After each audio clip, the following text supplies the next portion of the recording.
College की degree, BBC accent, family background सब पुरानी बातें हैं।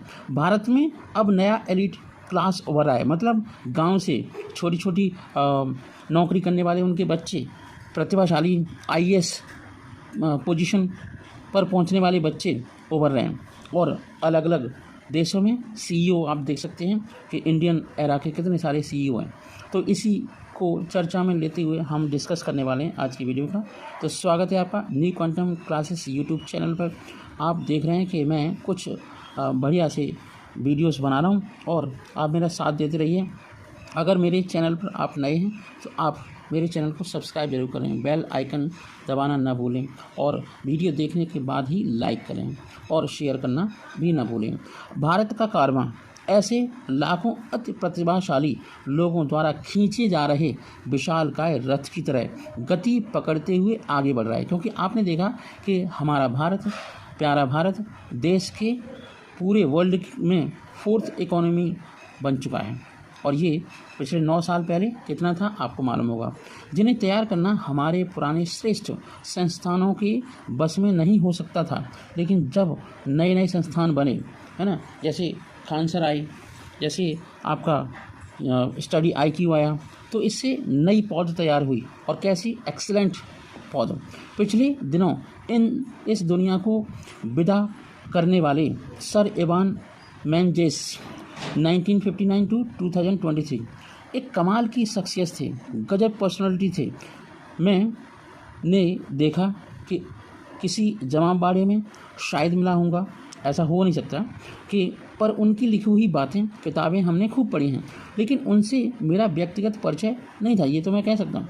पर मैंने उनका काफ़ी सारे लेख पढ़े हैं, लेकिन उनकी विशेषताओं, उनकी गुणों, उनकी उपलब्धियों के बारे में मैं उनके सहपाठी रहे अर्थशास्त्री अरविंद सुब्रहन द्वारा बिजनेस स्टैंडर्ड में लिखे मर्म स्पर्शी का मतलब दिल को छूने वाले श्रद्धांजलि लेख से परिचित हुआ था। उन सबको मैं सच मानता हूँ, लेकिन एक क्षण के लिए मैं इस लेख में लेखक की इस समापन टिप्पणी से थोड़ा सा उलझन में पड़ गया। अरस्तु भी आज होते तो उनसे ईर्ष्या करते। क्यों? क्या है रीजन? एक बड़ी शराब कंपनी के ग्लोबल बॉस के ओहदे तक पहुँचे रहे सर इवान से अरस्तु क्यों ईर्ष्या करते? इस सवाल पर बहुत देर तक सोचता रहा, है ना, सिर खुजाता रहा कि अचानक रहस्य खुल गया। अरस्तु बेशक उनसे ईर्ष्या करते, आखिर वे कभी दिल्ली के सेंट स्टीफन कॉलेज में पढ़ाई नहीं कर सकते थे। अगर उनके माता पिता उन्हें इस कॉलेज में भेज सकते तो वे भी वहाँ इकोनॉमिक्स ऑनर्स 1979 बैच के उन स्नातकों में शामिल हो सकते थे जिन्होंने आगे चलकर भारत और दुनिया पर राज किया। मतलब जैसे सुंदर पिचाई है तो दुनिया पर राज करने जैसा ही है। और हमारे देश के करीब 40 ऐसे CEO हैं जो कम से कम 40-50 कंपनी के अंदर, बहुत सारी कंपनी के अंदर मुख्य पदों पर विराजमान है। हमें याद दिला गया कि उस बैच ने हमें सर इवान मैजेस दिया जो सत्या नडेला और सुंदर पिचाई से पहले कॉरपोरेट जगत के ग्लोबल स्टार बन चुके थे। उस बैच ने हमें चीफ जस्टिस DY चंद्रचूड़ के साथ ही उनके एक साथी वरिष्ठ जज संजय किशन कौल भी दिए। उसी बैच के शायद सबसे महंगे वकील अभिषेक सिंघवी भी हैं और जो उन जजों के सामने हाजिर होते हैं। विश्व बैंक के बॉस अजय बंगा भी उसी बैच से थे। इंफ्रास्ट्रक्चर गुरु विनायक चटर्जी, कई बड़े नौकरशाह भी उसी बेंच के हैं। जिनके नाम में गिनाने लगूँ ना तो खतरा ये है कि मुझ पर उस वक्त श्रद्धांजलि से चोरी करने का आरोप न लग जाए। मैं यह कोई व्यंग लेख नहीं लिख रहा हूँ, केवल पीछे मुड़कर यह मैं दिखाने की कोशिश कर रहा हूँ। मैं भी इस लेख के माध्यम से आपको जागरूक कर रहा हूँ। बस लगे रहो, मंजिल जरूर मिलेगी। कोशिश कर रहा हूँ कि भारत क्या था, कहाँ से चला था, कहाँ पहुँचा है और किस दिशा में जा रहा है। अगर हम 1970s की बात करें, जैसे 1979 की यह पौध जिस भारत में पैदा हुई वह आज के भारत से बिल्कुल अलग दिखता था। अखिल भारतीय सरकारी सेवाओं, तमाम IIMON, न्यायपालिका के शीर्ष पदों और कॉरपोरेट जगत के लीडरों के कई बेंचों की उनकी जनसंख्या विशेषताओं पर नज़र डालें तो पाएंगे कि 1989 के बाद से यह या फिर उसके 10 साल बाद वैसी कामयाबी की मिसाइल टुकड़ों में ढूंढना मुश्किल है। यह फ़र्क आया है भारत में। अब ये फ़र्क क्या है वो मैं आपको समझाता हूँ कि 2003 में मेरी इस कॉलम के एक लेख का शीर्षक था द HMT एडवांटेज। इस शीर्षक के नाम से एक लेखक का जिन लेखक ने ये लिखा है, इस लेख में उन्होंने लिखा था कि हिंदी मीडिया नुमा HMT जैसे संस्थानों से निकली नई किस्म के कुलीन तबके के उभार पर प्रकाश डाला था। यह लेख अंतरिक्ष यात्री कल्पना चावला के निधन पर लिखा गया था। हरियाणा के गुमनाम से शहर करनाल के एक साधारण स्कूल से पढ़ाई करके निकली कल्पना चावला नासा की एस्ट्रोनॉट बनी थी। इस लेख में उन्होंने लिखा था कि हमारी राजनीति, सिविल सेवाएं, सेनाएं, कॉर्पोरेट जगत, न्यायपालिका और मीडिया भी अब पुराने सत्ता तंत्र से जुड़े कुलीनों के लिए ही सुरक्षित क्षेत्र नहीं रह गया है। अब यह कोई मायने बिल्कुल नहीं रखता है कि आप किस पृष्ठभूमि से आए हैं, मतलब आपका बैकग्राउंड क्या है। आप देख रहे हैं रिक्शा चलाने वाले के बच्चे कितना आगे बढ़ रहे हैं, नीट में, IIT JEE में IAS ऑफिसर बन रहे हैं। आपके डैडी कितने कामयाब शख्स थे, इसका कोई रिलेशन नहीं है। आपका परिवार किस क्लास या नेटवर्क से जुड़ा है, ये सब उस लेख के लिए लिखे जाने 20 साल पहले ही बेईमानी हो गए थे। आज हमें पता चला है कि इवान मैजिस के पिता एक प्रतिष्ठित सिविल सर्वेंट और रेलवे बोर्ड के अध्यक्ष थे। इसलिए वह श्रद्धांजलि लेख हमें याद दिलाता है कि वे एक ऊंचे खानदान से आए थे। आप ऊंचे खानदान की बात करते हैं। मुकेश और अनिल अंबानी ने मुंबई में एक चौल के पास से गुजरती मीडियम स्कूल से पढ़ाई की, जहां उनके पिता धीरू भाई एक छोटे कारोबारी थे और उस चौल में रहते थे। लेकिन उनके अंदर एक बड़ी आग सुलग रही थी। उस गुमनाम स्कूल का आज शायद वजूद भी नहीं रह गया है।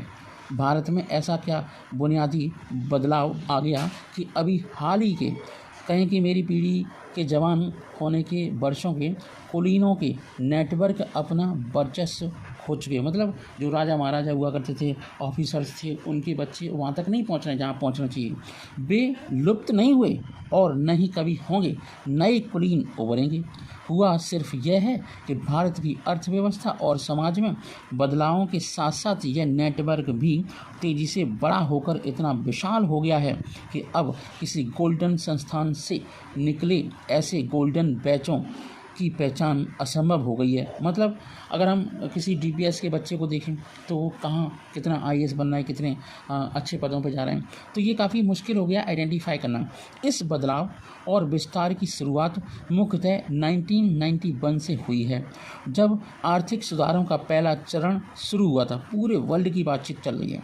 अर्थव्यवस्था जब छोटी सी थी और धीमी गति से वृद्धि कर रही थी, तब तक विशेषाधिकार प्राप्त कुछ संस्थान ही कॉरपोरेट बोर्ड रूम से लेकर सिविल सेवाओं और न्यायपालिका तक के लिए भारत की ज़रूरत भर की प्रतिभाएं देने के लिए काफ़ी थी। लेकिन अब तेज वृद्धि कर रही अर्थव्यवस्था को कहीं ज़्यादा प्रतिभाओं की और उनके द्वारा प्राप्त या बनाए गए कई बड़े स्रोत की ज़रूरत थी। Saint Stephen Doon school, Mayo college, Saint Columba school, Saint Xavier, La Martiniere, ये सारे नाम मैंने उस लेख में देखे।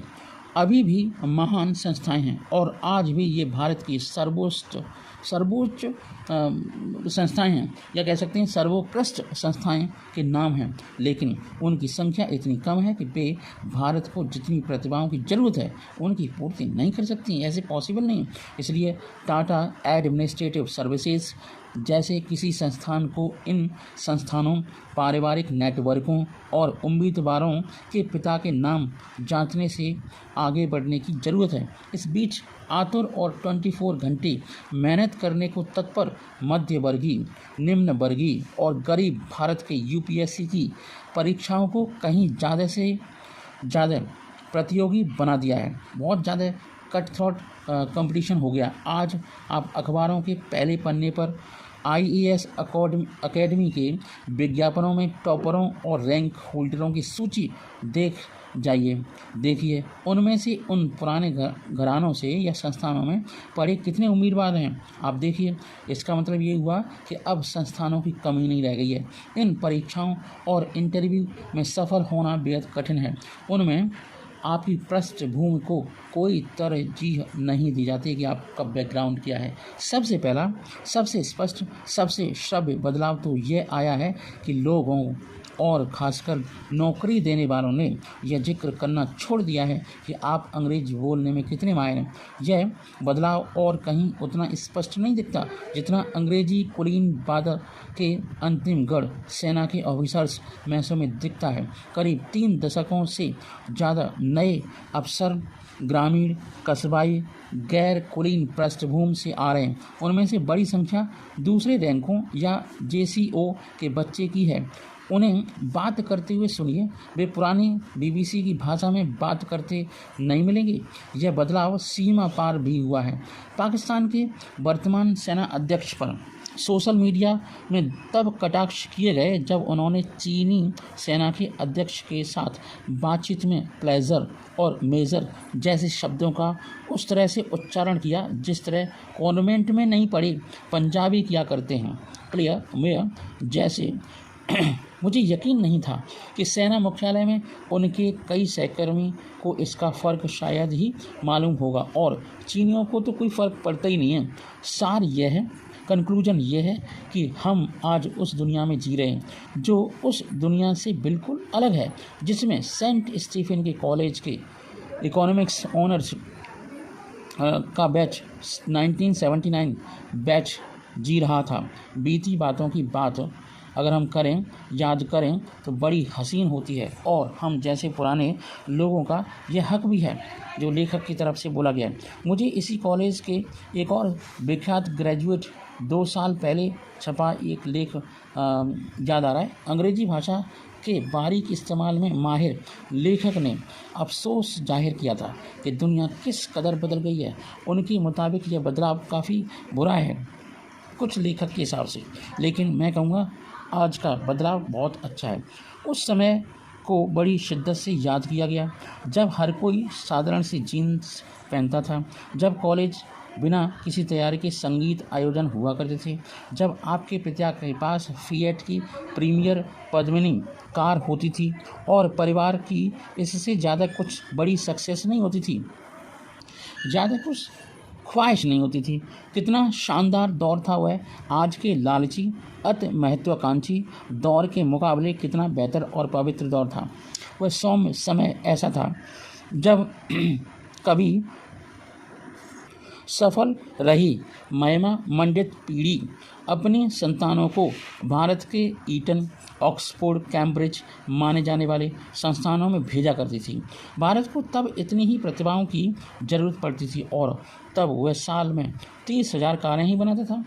उसे इतने की ही ज़रूरत पड़ती थी। आज अगर हम 40 लाख कारें बना रहे हैं और फिर भी उनके लिए प्रतीक्षा सूची बनती है ना, वेट करना पड़ता है, तो यह कितना अनैतिक, अपवित्र और शर्मनाक दौर है।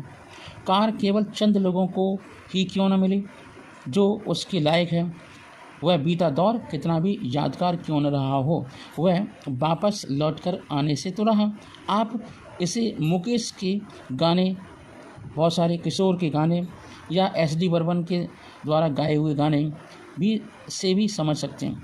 वे कथित शानदार दौर बीत चुके हैं। भारत का बढ़ता कारवां जबकि गति पकड़ते हुए आगे बढ़ रहा है, वह लाखों अति प्रतिभाशाली लोगों द्वारा खींचे जा रहे विशालकाय रथ की तरह दिख रहा है। मुझे नहीं लगता कि अरस्तु को इससे कोई परेशानी होगी। जय भारत।